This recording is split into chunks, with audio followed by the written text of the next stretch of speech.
Hello and welcome to the FM Scout YouTube channel. Today I'm going to compare the tactics that we showcased during Our Favourite Tactics series that we did recently. The idea is just a fun experiment to see whose tactic does the best. Just to remind you that the tactics are not game breaker tactics, it's just how us guys at FM Scout like to play the game. But before we do get into the experiment, I'd just like to draw your attention to my channel. I currently have a Let's Play save with Leeds United. It's called Life at Leeds, and it would be greatly appreciated if you could take the time to check it out. The link for it will be in the description below. Anyway, back to the video in question. And we decided to use Tottenham Hotspur for this experiment as we wanted to pick a team that has players that could suit more or less all the tactics in the experiment, and also they're in all the top competitions, including the Champions League. And finally, that the idea is that Spurs' board are unlikely to be as trigger happy than, say, Manchester City's board. So that gives you a bit more scope for, if you have a bad start, you'll be able to maybe turn it round, give it a chance. So that's the idea anyway. First of all, we started with my tactic, which is the 4-4-2 complete attack. And I just want to say, for every single tactic, all the manager responsibilities have all gone to either the chairman or the assistant manager. It would have been a director of football, but there isn't one at Tottenham Hotspur, so it was the chairman for like deals and things like that. Now that's some things that are going to be taken into account, transfer dealings and what have you. But the three players that I did want to play most of the time, if it was possible, was Harry Kane up top, Alderweireld centre back, and Hugo Lloris in goal. And it was the same three players for every single tactic. But moving on for this particular tactic, let's see how we got on. So before we actually look at the results at the end, these were the transfers that were made, and as you can see, the couple of key players really. Two defenders got sold, Toby Alderweireld, Kevin Wimmer and Tom Carroll were all sold. They brought in Ademola Lookman, Lacazette, Prato and Regani. They were the players that were brought in to replace the outgoing players. Let's see how they did in the league. So they finished third in the league, which is quite respectable, only 3 points off second.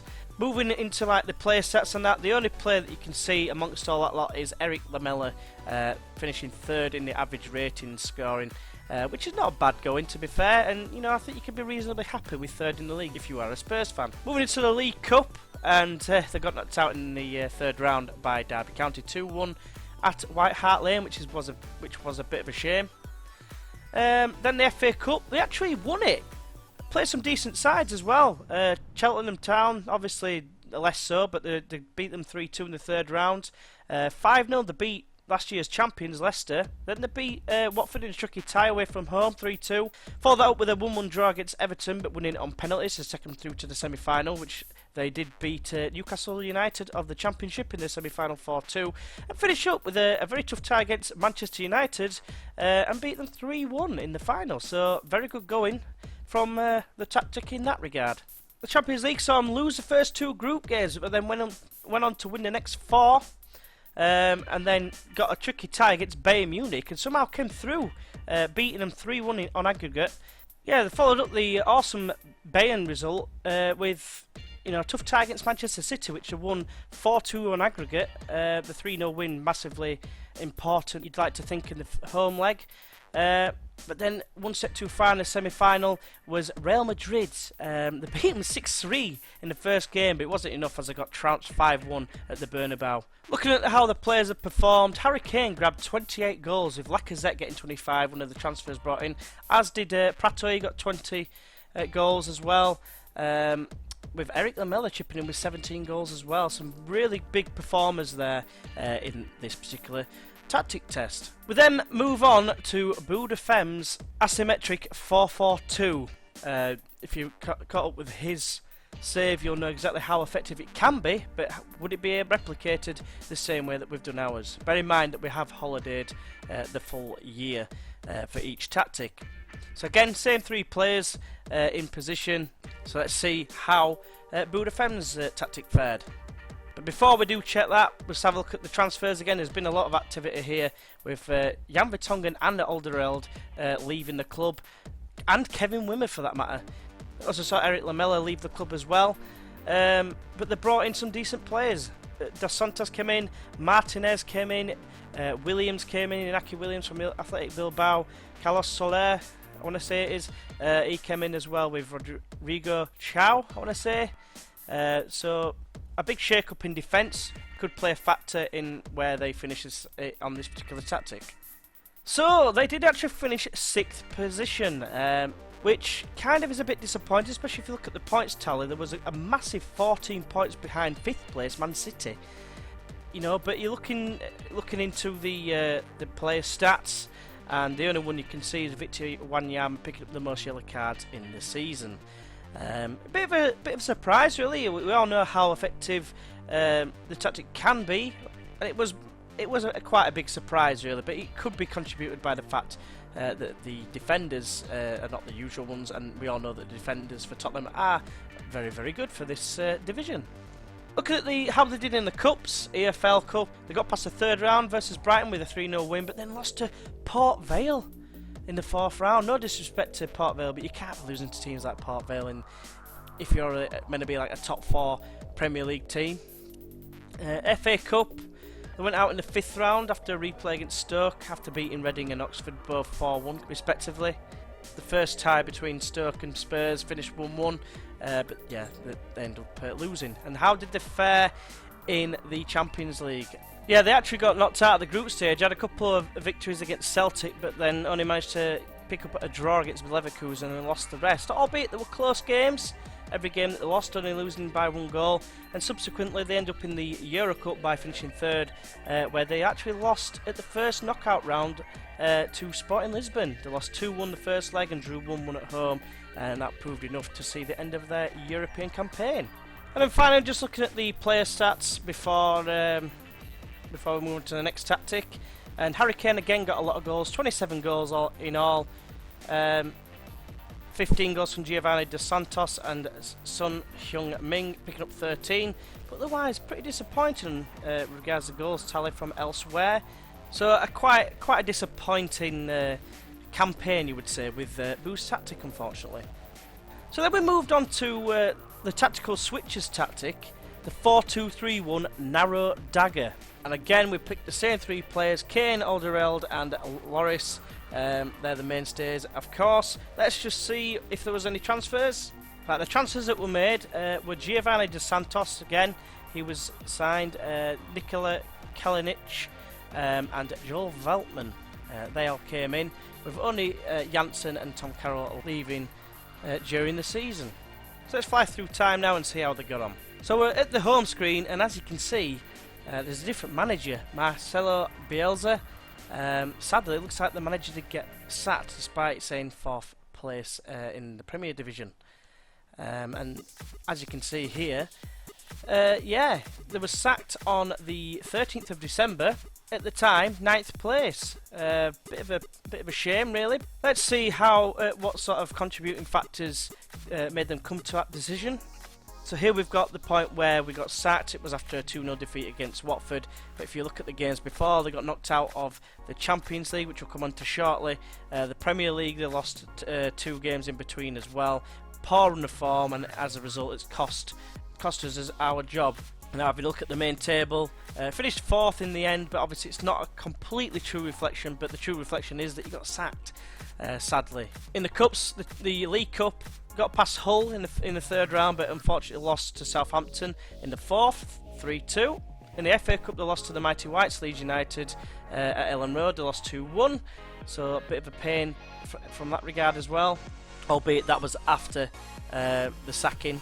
Champions League, a half-decent campaign there, really. A couple of wins, couple of draws and a couple of losses, but it wasn't enough to see them get through to knockout stages, and unfortunately found themselves once again playing Sporting Lisbon and getting beat again, this time with an aggregate score of 5-5, but they did lose on penalties, sadly. And then finally looking at the players' stats at the end, Harry Kane scored 12 goals. You could argue that he's not played as many games, so I'm guessing he's had a bit of an injury, because the other tactics so far have proved to play about 50 games or so. But he's got 12 goals, along with Christian Eriksen with 12, and then Son Heung-min and Dele Alli both chipping in with 10 goals. But otherwise, a pretty disappointing campaign, it seems.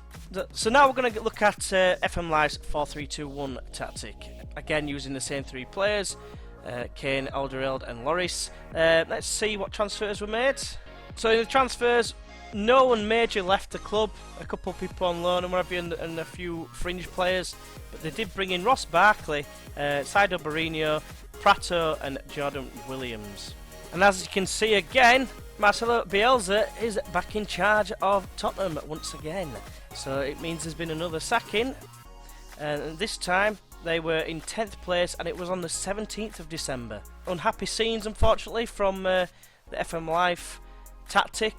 And as you can see here, they finished 4th once again with Bielsa in charge. This, with a pretty low tally of 64 points, but it was enough for 4th place. And just having a look again, seeing what's happening, it was again on the Watford game, this time on the 17th, so a little bit after. But yeah, you can see again some really bad results there in the league anyway. 6 defeats in 8 with only 1 win in between and a draw. That's probably the main contributing factor, because if you look at the beginning of the season, on a 9-game unbeaten run. So yeah, a really good run followed by a bad run, and unfortunately it resulted in the sack. Looking at the Cups, the EFL Cup, they had a very tough 3rd round draw away at Old Trafford, which they lost 1-0 unfortunately, so you can't really blame them really, albeit they were down to 10 men with Rojo getting sent off, so maybe you could be a bit critical of them, but never mind. The 3rd round, pretty much the same result this time at home against Newcastle United of the Championship, and they lost 1-0 again, so cup competition's not going well so far. Champions League, a little bit better. They got out of the group, which contained Atletico Madrid, CSKA Moscow and AS Monaco, and it looks like most likely in 1st position, which they did really well to get out of, really. AS Monaco and Atletico Madrid aren't exactly sides to be sniffed at, and CSKA Moscow, you always have a tough trip to Russia, it seems, but they got through and got up against Dortmund, which they got through 3-2 on aggregate. Then they came unstuck at Leverkusen, losing 3-1 on aggregate, sadly. Having a look at the players just to see how they all performed. Harry Kane picked up 21 goals in the season, with Dele Alli next in line with 9, Eriksen with 8, Lamela with 7. So not a great return from the rest of the team, unfortunately for this tactic. Moving on to Curti FM's 4-2-3-1 control tactic. Again, the same 3 players, Kane, Alderweireld and Lloris, staying in the team. Kyle Walker-Peters and Harry Winks were the only players that were moved at all, and they went out on loan. There was no transfers brought in, no transfers gone out otherwise. So let's see how we got on. And once again, we got Marcelo Bielsa as manager once more for Spurs. We'll have to have a look and see what happened there. And indeed, we did get sacked. This time we were 8th in the league, but it was at a later date of the 15th of March, so not long to go before the end of the season. Let's have a look and see what the contributing factors were. So, obviously Spurs didn't have a really good season, and they found themselves finishing 8th behind Watford and West Ham, which are teams you wouldn't really expect to see above them. And in the league, looking at the point where they lost, they had quite a lot of greenery going into January. But it looks like they've probably exited a certain competition in the name of the Champions League or something, because there's a couple of areas of red there, which you might have thought we might get sacked there, but they stuck with us. We had a decent little run afterwards, but sadly it came to an end at home to West Ham. The Cups, and in the EFL Cup we lost 4-2 away at Pride Park, Derby County winning 4-2. The FA Cup, they got through to the 5th round but lost to Bournemouth after beating Brighton and Hull on penalties after a replay. And then the Champions League saw us get through to the first knockout round, but unfortunately we lost to PSV 3-0 on aggregate, which is largely disappointing. Looking at the players' performance, and you've got Harry Kane once again on top with 19 goals this time, Christian Eriksen with 15, Son Heung-min on 11, and then Lamela on 11 as well, with Dele Alli picking up 8 as well. So a little bit better in terms of goals scored, but sadly it didn't prove to be enough, as it cost us our job. Move on finally to keepers' tactic, which is the 4-2-3-1 aggressive attacking tactic. Again, Kane, Alderweireld and Lloris are starters in every game. Let's see what happened. Once again, there was no transfer activity, only a couple of players going out on loan, so no change on that front. And let's see how we actually got on in the actual whole scheme of things. So as you can see, we're actually still manager. There's no Marcelo Bielsa. which is fantastic news. I was starting to lose faith. We finished 6th, 5 points off 4th, which I suppose isn't terrible. Harry Kane finished 2nd in the goal scorers and Kyle Walker 2nd in the average ratings. Players of the match though, Harry Kane top, so that was very pleasing. Let's see how they did in the cups. Got knocked out in the 4th round by Chelsea after beating Southampton 4-0. Let's see how they got on in the FA Cup. They got to the semi-final, losing to Everton 2-1 sadly. They beat QPR, Bradford City, Chelsea and Burnley on penalties on the lead up to the semi-final. The Champions League though, they flew through the group that included Barcelona as well.